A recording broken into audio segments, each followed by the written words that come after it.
Hello students, कैसे हैं आप? आपकी रिक्वेस्ट पे मैंने जो है एक यहाँ पे डायरी राइटिंग जो है सिखा रही हूँ मैं आपको। और आप में से एक स्टूडेंट की रिक्वेस्ट आई थी जिसके की वजह से मैं जो है आज आपको इंग्लिश में डायरी राइटिंग सिखा रही हूँ। ये आपके चैप्टर नंबर 1 से है। इसकी चैप्टर नंबर 1 का जो टाइटल है वो है द बेस्ट क्रिसमस गिफ्ट। तो इसमें एक स्टोरी है, ठीक है। तो आप इस स्टोरी को पढ़िएगा जो कि बहुत ही अच्छी है और मैंने इसे पढ़ी और मुझे बहुत ही अच्छी लगी। इसमें बताया गया है कि वॉर जो है वो बहुत ही ज़्यादा विनाशकारी है, बहुत ही ज़्यादा नुकसानदायक है सभी लोगों के लिए, ठीक है। और कैसे पीस और हैप्पीनेस जो है लाइफ को आगे बढ़ाने के लिए बहुत ही ज़रूरी है। तो ये एक बहुत ही सुंदर सी कहानी है। तो इसमें जो है एक क्वेश्चन पूछा गया है, imagine that you are Jim. आप सोचिए कि आप जिम हो, ठीक है। जिम जो है इसमें एक कैरेक्टर थे, ठीक है। You have return to your town after the war.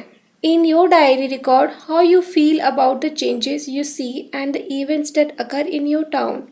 You could begin like this. तो आप जिम हैं। ये स्टोरी जो है 1914 दिसंबर 2014 में जो है ये स्टोरी में एक जिम है जो कि एक पहले टीचर थे, ठीक है, लंदन में। तो अब वो जो है अपनी कंट्री की तरफ से फाइट करने गए थे। तो जो है ब्रिटेन और जर्मनी में जो है लड़ाई हो रही थी। तो 25 दिसंबर को जो है उन लोगों ने लड़ाई रोक करके जो है क्रिसमस सेलिब्रेट किया था। और दोनों फौजों ने कैसे आपस में क्रिसमस सेलिब्रेट किया और उस दौरान उन्होंने फुटबॉल मैच खेला, इसके बारे में जिम ने अपनी वाइफ को जो है कूनी, जिनका नाम है, उनको एक लेटर लिखा था। और वो लेटर जो है जिम का आखिरी लेटर साबित हुआ। तो अब इस राइटिंग में आपको इमेजिन किया गया है कि जिम का वो लास्ट लेटर नहीं था और जिम जो है वॉर के बाद वापस आया 5 साल बाद, ये 1919, जबकि जो वॉर है वो 25 दिसंबर 1914 को हुई थी। तो जिम अगर 5 साल बाद आएगा तो उसको क्या देखने को मिलेगा, कैसा लगेगा उसको, इसके बारे में आपको इमेजिन कर करके सिचुएशंस को लिखने के लिए कहा गया है। तो आपको सबको पता है कि वॉर जो है उससे क्या होता है, उससे बहुत सारे लोग मर जाते हैं, बहुत सारी औरतें जो हैं विधवा हो जाती हैं, बहुत सारे बच्चे समय से पहले ही जो है अनाथ हो जाते हैं। और जो देश है उसके जो लोग हैं वो दुख में डूब जाते हैं। और अंदर से ऊपर से भले ही वो जो है अपनी लाइफ को चलाएं, बट वो जो एक खुशी होती है अंदर की, लोगों के अंदर की खुशी होती है, वो मर जाती है। वो उनके जीते जी कभी भी वापस नहीं आ पाती। वो उमंग, वो खुशी नहीं रह जाती है अपनों को खोने के बाद। तो ये सब चीज़ें जो है आपको जिम के डायरी राइटिंग में एंट्री करनी है। एक डायरी में आदमी क्या लिखता है, एक डायरी में जो आदमी बहुत अंदर से फील करता है, जब आप ये स्टोरी पढ़ेंगे तो आपको बहुत अच्छा लगेगा, आप एकदम जिम बन जाएंगे। बहुत ही अच्छी स्टोरी लिखी गई है, बहुत अच्छे शब्दों में लिखी गई है, ठीक है। आप इसको हिंदी के ट्रांसलेशन वर्जन में मत पढ़िएगा, नहीं तो आप फील नहीं कर पाएंगे। इसलिए जो बुक है उसी से पढ़िएगा and you will love it. So चलिए अब हम जिम बन जाते हैं और उसकी डायरी लिखते हैं। तो डायरी में हम क्या लिखते हैं, डायरी में जो हम बहुत, हमारी जो डीप फीलिंग्स होती है, जो हम बहुत अंदर से डीप फील करते हैं, जो अनुभव करते हैं, वो हम अपनी डायरी में लिखते हैं। तो जिम भी जो है अपनी डायरी में क्या लिखेगा। तो स्टोरी में बहुत सारी जगहों पे दिखाया गया है कि जिम जो है एक स्कूल टीचर था और वो बहुत ही इमोशनल था, चीज़ों को बहुत ही गहराई से सोचता था और बहुत ही खुले विचारों का था। तो चलिए शुरू करते हैं। 25 दिसंबर 1919, it's Christmas today but the town look. तो चलिए हम आगे की उसकी डायरी लिखते हैं। सबसे पहले जब भी हम डायरी लिखते हैं तो एक काम जो हम सबसे पहले करते हैं वो है, जिस दिन हम डायरी लिखते हैं उस दिन की डेट जो है हम डायरी के पेज पे डालते हैं। ये एक बहुत ही इंपॉर्टेंट पॉइंट है। जब भी आपको डायरी एंट्री लिखने के लिए आए तो सबसे पहले आप उस दिन की रिलेटेड या फिर जो भी स्टोरी में जो डेट है वो दी गई है तो वो आप डेट ज़रूर से डालिए। तो डेट है 25 दिसंबर 1919। तो जिम जो है वो कुछ इस तरीके से अपना लेटर लिखते हैं। It's Christmas today but the town looks still grieving the loss of its brave souls. ठीक है, लोग बहुत दुखी हैं।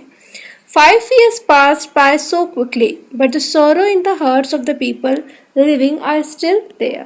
तो लोग अभी भी दुखी हैं, भले ही जो है लड़ाई ख़त्म हो गई है, वॉर ख़त्म हो गई है, लेकिन लोगों के मन में जो दुख है अपनों को खोने का, वो अभी भी वैसे का वैसा ही बरकरार है जैसे कि 5 साल पहले था। 5 years back, I still remember the most joyful Christmas I have celebrated with Mr. Hans.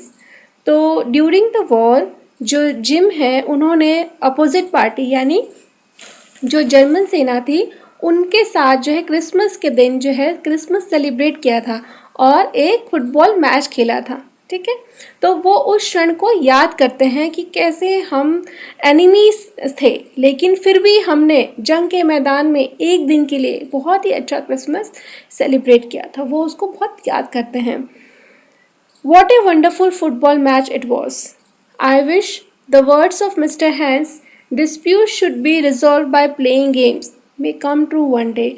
तो वहाँ पे जो ऑपोजिट जो ऑफिसर थे मिस्टर हैंस, तो उन्होंने कहा था कि लड़ाई में क्योंकि बहुत सारे लोग मारे जाते हैं, बहुत सारे बच्चे अनाथ हो जाते हैं, बहुत सारे लोग विधवा हो जाते हैं, तो क्यों ना जो भी डिस्प्यूट्स हैं उसका जो हल है वो हम खेल खेल के निकालें, गेम्स के थ्रू निकालें, मैचेस के थ्रू निकालें। I can see now people are moving on in their lives but the loss war has cause them will remain for ever. तो जिम ये भी लिखते हैं कि मैं देख रहा हूँ कि लोग अपनी ज़िंदगियों में आगे बढ़ रहे हैं, अपनी जॉब कर रहे हैं, अपनी फैमिलीज़ में थोड़ा टाइम दे रहे हैं, लेकिन जो लॉस उनको हुआ है इस वॉर की वजह से वो कभी भी पूरा नहीं हो सकता, उसकी कमी कोई भी पूरी नहीं कर सकता। Many children got orphaned, women widowed because of this devastating war. ये जो विनाशकारी वॉर है इसकी वजह से बहुत सारे बच्चे जो है अनाथ हो गए हैं, औरतें विधवा हो गई हैं और वो बहुत ज़्यादा गम में डूब गए हैं। War has its own agenda and matters, but to live happily, people need husband, son and father. तो वॉर के बहुत सारे कारण हो सकते हैं, बहुत सारे मुद्दे हो सकते हैं लड़ाई शुरू करने के, लेकिन पीसफुली हैप्पीली रहने का लोगों के पास एक ही एजेंडा है कि वो पीसफुली रहना चाहते हैं, अपने हस्बैंड, अपने फादर, अपने बच्चों के साथ में पीसफुली रहना चाहते हैं। No compensation can fill this void caused by death of loved ones due to war. तो ये जो वॉर है, लड़ाई है, इसमें पॉलिटिकल पार्टीज़ कितना भी कंपनसेशन दे दें, ठीक है, डिजीज़ पर्सन की फैमिली को, लेकिन ये कंपनसेशन जो है उस पर्सन की, उस फादर की, उस हस्बैंड की, उस सन की कमी पूरी नहीं कर सकता है। तो ये बात बहुत गहराई से जिम जो है वो अंदर से फील करते हैं। I wish and pray to Jesus Christ to give people peace and strength to bear their loss. तो क्योंकि आज क्रिसमस का दिन है तो जिम जो है वो एक जीसस क्राइस्ट से प्रे भी करते हैं, विश भी मांगते हैं, क्योंकि आज क्रिसमस का दिन है कि लोगों के अंदर सहन शक्ति जीसस क्राइस्ट दें कि वो जो है इस दुख को सह सकें और अपनी ज़िंदगी में आगे बढ़ सकें। Jesus Christ, please make us more generous and peace loving so that no war like this happen ever after. और जीसस क्राइस्ट से वो एक विश और भी मांगते हैं कि इस तरह की वॉर जो है कभी भी ना हो, लोगों के मन में जो है एक जेनरोसिटी दे, वो आसानी से चीज़ों को शेयर करना सीखें, बांटें, ताकि इस तरह की लड़ाई छोटी छोटी बातों के ऊपर जो दो देशों के बीच में बहुत बड़ी वॉर हो जाती है जिसमें हज़ारों लोग, सैकड़ों लोग मारे जाते हैं, वो इस तरह की वॉर जो है जीसस क्राइस्ट इस तरह की सिचुएशन दोबारा ना आने दीजिए, ऐसा जिम जो है वो क्रिसमस के दिन प्रे करते हैं। और लास्ट में अपनी डायरी के पेज पे मैरी क्रिसमस अपने आप को लिखते हैं और लास्ट में अपना सिग्नेचर डालते हैं। तो ये है एक डायरी राइटिंग का एक सैम्पल। तो ये थी जिम की डायरी राइटिंग। इसमें आप अपनी तरफ से भी बहुत सारी बातें और भी जोड़ सकते हैं, ये एक सैम्पल है, ठीक है।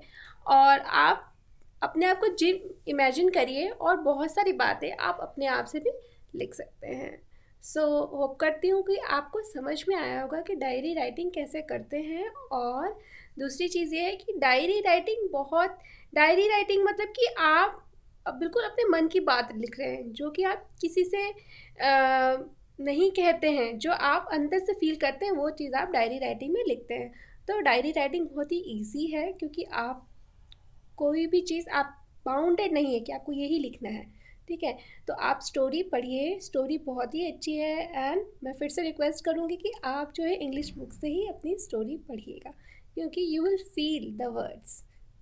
सो होप करती हूँ कि आपको अच्छे से समझ में आया होगा। And still you have any suggestions and doubt, then you can write in the comment box, I will surely look after it. Thank you.